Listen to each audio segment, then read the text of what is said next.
Salut la famille et bienvenue chez Canada Auto. Donc comme promis, on va détailler chacun des modèles de Toyota. Donc on va commencer par la Corolla qui est là. Ce modèle-là n'est pas hybride, mais c'est les mêmes caractéristiques chez l'hybride. Donc on va parler du moteur brièvement, mais tout ce qui est options, etc.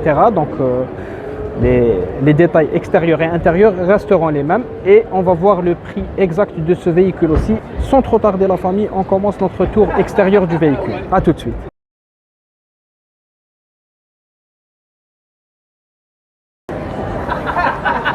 Alors dans la face avant, qu'est-ce qu'on remarque? Donc d'abord la belle couleur qui se rallonge jusqu'au pare-choc du véhicule. On remarque les feux en full LED. On a une calandre en piano black qui rejoint le feu droit au feu gauche. On remarque une calandre en noir brillant. Et là, une sorte d'entrée d'air factice qui n'est pas réelle, entourée de gris avec des anti-brouillards à l'intérieur, entourée aussi de piano black. Très joli, très raffiné par rapport aux anciennes versions. Moi j'aime beaucoup, je ne sais pas vous, donnez-nous votre avis. On remarque ici donc quand il y a toujours cet espace noir dans le pare-brise où il y a une caméra, des radars, c'est pour faire le régulateur adaptatif, la conduite semi-autonome, etc. Donc là on remarque des jantes. Donc je rappelle que les options qui s'offrent à nous ici sont les mêmes que celles qui s'offrent à nous dans un hybride. Il y a le moteur qui change, l'autonomie et ce qui s'ensuit. Donc là, on a des belles jantes qui sont en chrome. C'est des 18 pouces. On a la coque du rétroviseur qui est de la même couleur que la carrosserie et l'insertion du clignotant à l'intérieur. On retrouve les poignées de porte avec la même couleur que le reste de la carrosserie. Et si on part à l'arrière, on va voir la petite antenne, la casquette et là, la touche en noir brillant qui donne un peu de sportivité au véhicule. On retrouve les feux pratiquement de la même sorte que les phares avant, donc les feux arrière, sauf que là, ce n'est pas des LED, donc ils sont, on va dire, principalement halogènes. Il y a des LED ici, mais pour le reste, c'est des lampes normales. On retrouve la signature XSE qui juge de la finition de la voiture.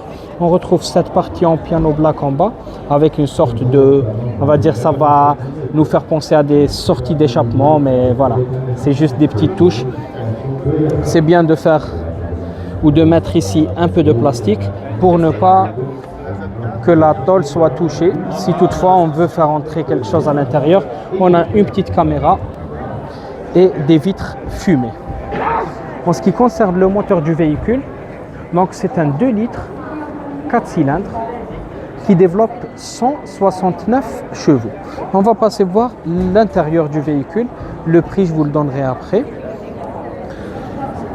Donc pour la consommation, on est à un peu plus de 6 litres, donc c'est 5,9 sur la route, donc autoroute, et on est à 7,5 litres à chaque 100 km quand on est en ville. On remarque qu'on a les vitres électriques, beaucoup de plastique malheureusement. Toyota travaille sur la robustesse en général, elle délaisse un peu ce côté de finition. Donc on a ici le cuir avec du tissu mélangé et de la surpiqûre de la même couleur que le tissu des sièges. On remarque qu'on a un accoudoir pour les passagers arrière. On a le Isofix, si toutefois on voudrait accrocher des sièges pour bébé. En ce qui concerne l'accoudoir, on retrouve ici donc nos porte-gobelets. On n'a pas de bus d'aération pour les passagers arrière malheureusement. Par contre, on retrouve des chargeurs type C, 2 chargeurs pour ne pas que les passagers arrière se chamaillent. Si on passe voir l'intérieur à l'avant, on remarque donc la même chose, donc beaucoup de plastique, un peu de cuir ici, les 4 vitres électriques, verrouillage, déverrouillage et le réglage des rétroviseurs, donc extérieur qui est électrique aussi. Une touche en piano black, une touche en chrome ici. C'est pas mal, ça fait oublier un peu la quantité de plastique qu'il y a à l'intérieur de la voiture. Ici aussi on retrouve du plastique avec des surpiqûres en blanc, ça donne l'impression que c'est du cuir. Des bus d'aération entourés de gris, un volant multifonction, gainé de cuir avec des touches qui nous permettent de contrôler le Bluetooth, le régulateur de vitesse et plein d'autres choses comme le cockpit virtuel qu'on va voir en entrant à l'intérieur du véhicule. Mais avant il faudra reculer un peu le siège avec le réglage électrique qui s'offre à nous et le soutien lombaire aussi. On remarque que c'est une boîte automatique, donc on a juste 2 pédales, mais que ces dernières ne sont pas en chrome. Ici, on a donc pour chauffer le volant et quelques autres options manquantes qu'on remarque ici.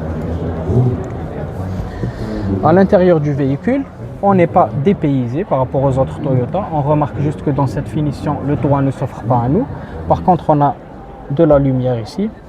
Notre rétroviseur intérieur, on va dire qu'il va être teinté mais manuellement.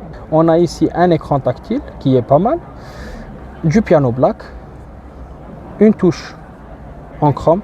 Ça concerne tous les réglages de la climatisation.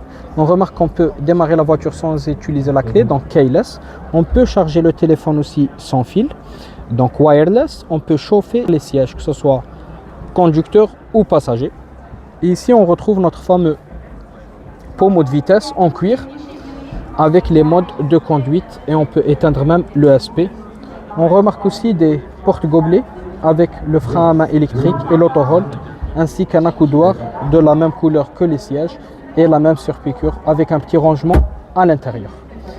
On remarque un autre rangement dans la boîte à gants. Voilà. J'étais un peu pressé, je pouvais la laisser descendre toute seule. Et là, le tableau de bord avec cette petite barre qui vient le séparer en deux parties pour oublier un peu la monotonie de la voiture. On a aussi des pare-soleil avec une petite lumière sympathique en haut.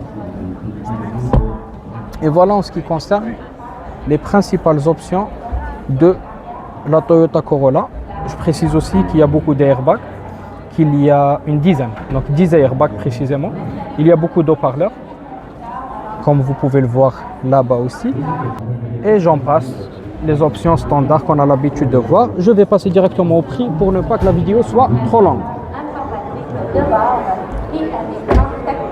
Concernant le prix, alors le modèle exposé qu'on vient de présenter, il est à 33 261 $. Pardon. Et pour la série 2024, c'est à partir de 26 800 si on n'a pas toutes les options qu'on vient de citer. J'espère que notre voiture et surtout la vidéo vous a plu. Si c'est le cas, n'oubliez pas de vous abonner pour être toujours au courant des dernières tendances. Laissez un pouce bleu, ça fait toujours plaisir. C'était tout pour moi, c'était Lotfi et au revoir.